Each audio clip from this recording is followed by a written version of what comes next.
Many palaces in and around St. Petersburg had collections of French bronze from the late 18th and early 19th centuries. Indeed, there was no other court in Europe which bought as much French bronze as the Russian one. One name in particular stands out among the craftsmen: Pierre Philippe Tamir, chaser and gilder to the king. Paul I bought pieces from him. When Alexander I came to Peterhof, he always stayed in the Catherine block. His study and bedroom have been preserved. Alexander's wife, Empress Elizabeth, was especially fond of the gardens at Peterhof. She rode around the lower park and sat for hours at a time on the benches along the shore.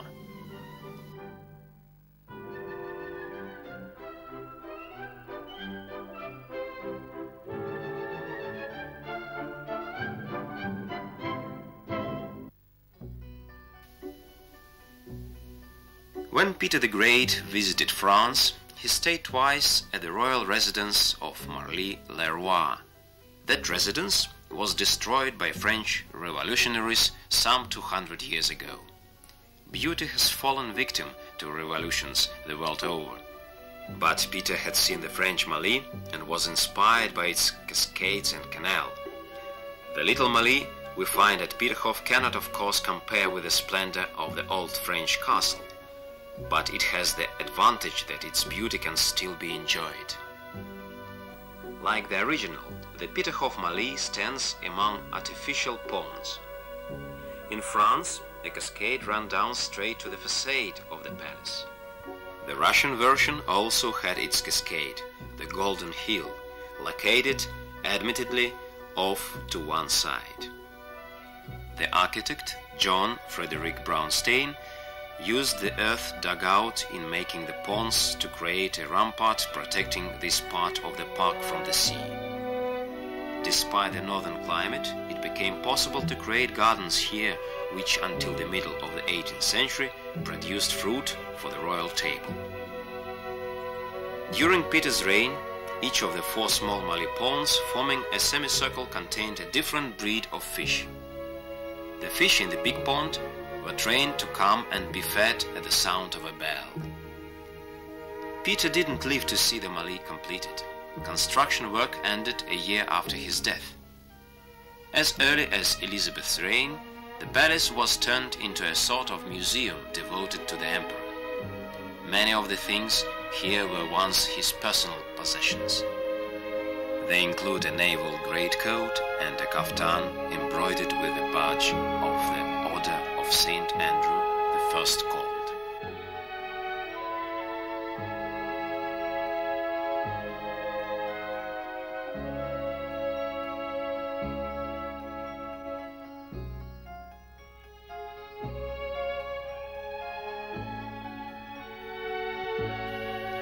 The walls of the bedroom are lined with cloth printed with a typical 17th century pattern.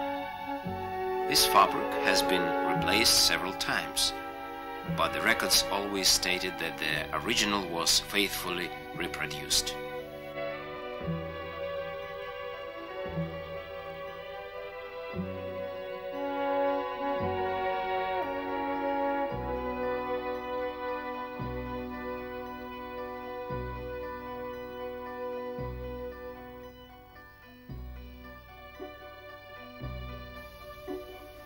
In the plain study, which gets its name from the wood used in the paneling, there are portraits of Empress Catherine and Peter's children.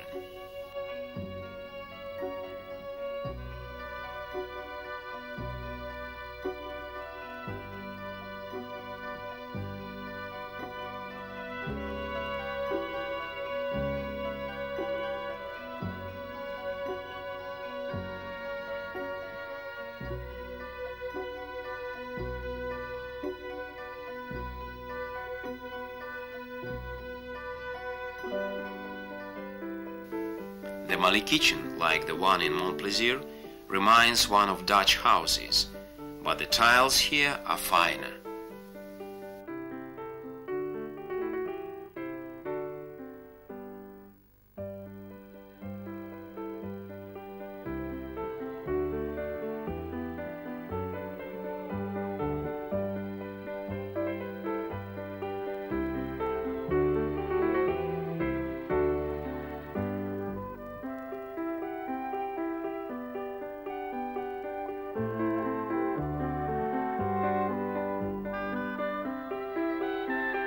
The inscriptions Danzig and London on the glasses and flasks are indications that the contents were imported from those cities.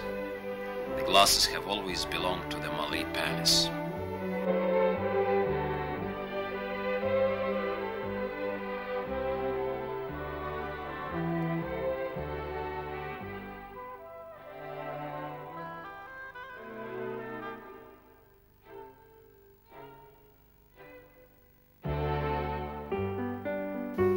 Peter the Great was personally acquainted with Alexandra Gravenbrock and bought a number of imaginary landscapes from him.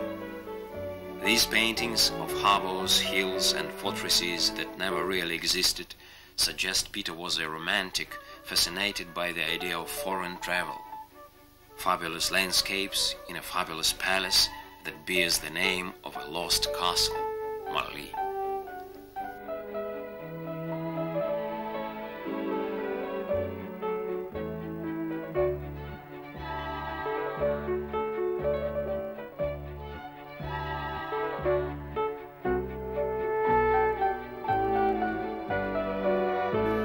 Peter conceived one more pavilion at Peterhof, situated not far from the Marly. The Tsar called it the Hermitage because it was a place where he could withdraw to be alone with close friends. The building stands on a small island surrounded by a moat. The main idea here was that the upper floor could only be reached by a special lift. Dishes prepared downstairs were delivered to the dining room above by means of a hoist.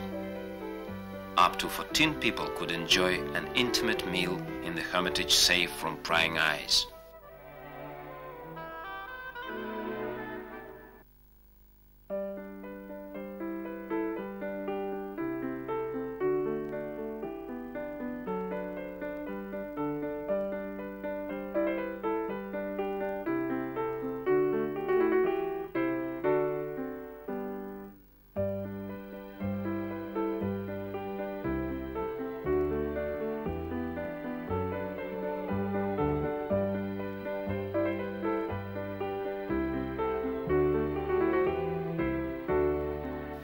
In the middle of the 18th century, the walls of the upper room were covered with paintings, arranged on the instructions of the architect Rastrelli in an unbroken tapestry. The Hermitage was one of Catherine II's favorite places, and she held musical evenings and literary readings here. Inspired by this small pavilion on the seashore, Catherine decided to build a similar intimate repeat for herself alongside the Winter Palace in St. Petersburg. That building was the start of the museum which today the whole world knows as the Hermitage. In Peterhof, though, Catherine's son Paul I met with an accident. The emperor and his family had to climb down a ladder when the lift cable snapped during a visit. Paul immediately ordered that the lift be replaced with a staircase that exists today.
We move on now to one of the gems of Peterhof, the Cottage Palace.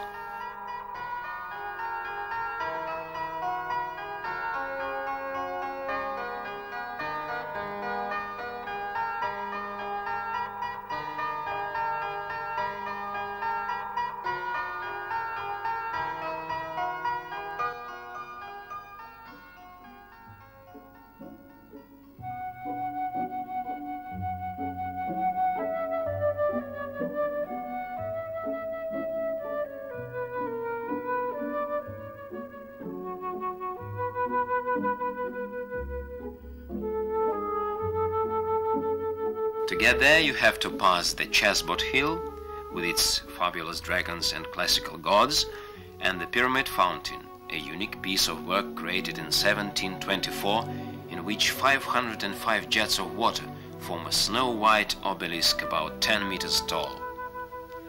You then leave the lower park and enter its eastern neighbor, the Alexandra Park.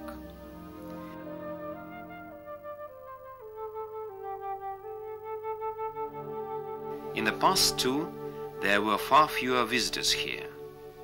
The Alexandria Park and the cottage palace inside it were the personal property of the Romanov family. Alexander I presented the area to his younger brother Nicholas.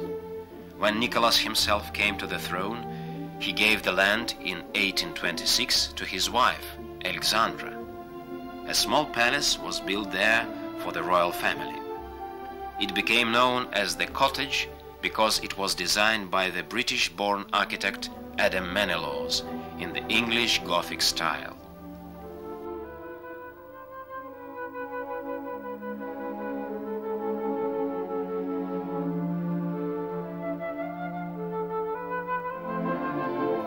The open galleries, balconies and twinning plants give the building an unusual sense of lightness and elegance.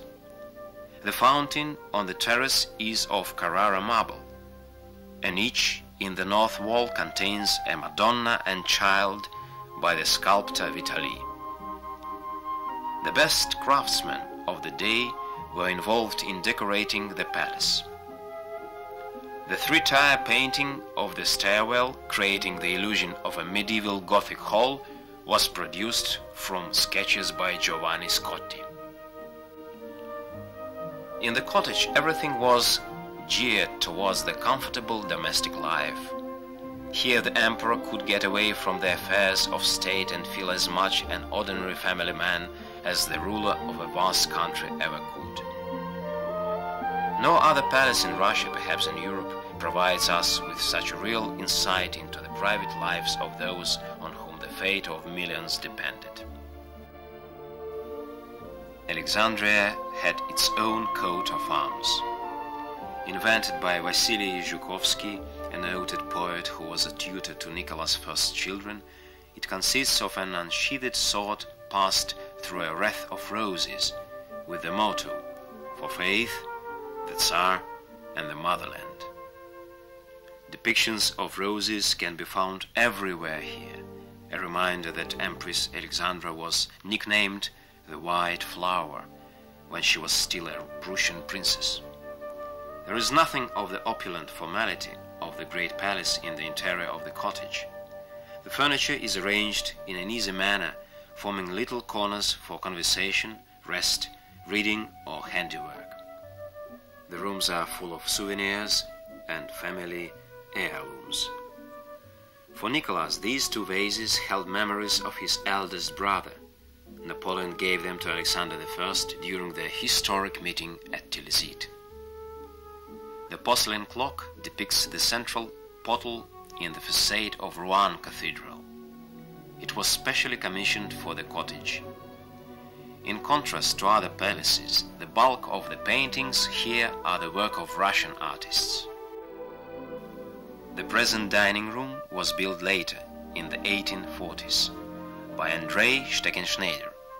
The table is laid for 24 with a private formal service. All the pieces are decorated with Alexandria coat of arms. The rooms on the second story are decorated in a much more austere manner. Among them is the large study of Nicholas I.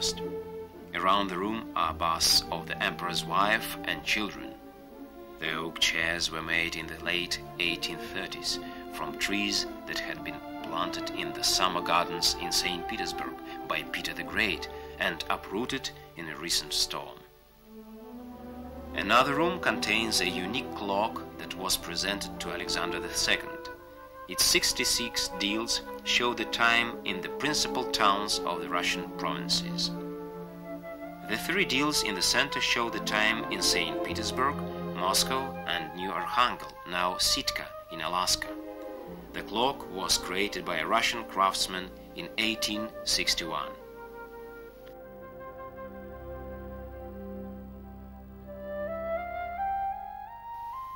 In the late 19th century, this room was redecorated in Art Nouveau style by the architect Robert Melzer for Maria Fyodorovna, the widow of Alexander III and mother of Nicholas II. The shelves display a splendid collection of porcelain, glass and bronze.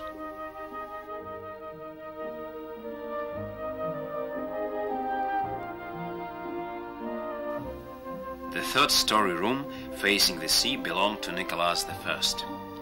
This was his private study to which he could withdraw to read or work. The view of the sea with St. Petersburg and Kronstadt gave the room the name Maritime Study. From here, like Peter the Great at Mont Plaisir, Nicholas could watch the ships in the Gulf and even give them orders by semaphore.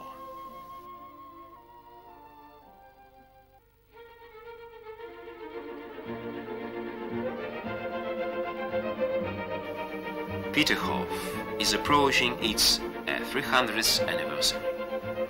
Those who visit the place today find it much the same as travelers did in the past. And what of the Peterhof illuminations? Everything is lit up at once with a speed that seems magical, and the glow of tens of thousands of bulbs, filling every corner with light, creates a staggering effect. You get the impression that you are watching one of the tales from the Arabian Nights and taking part in it at the same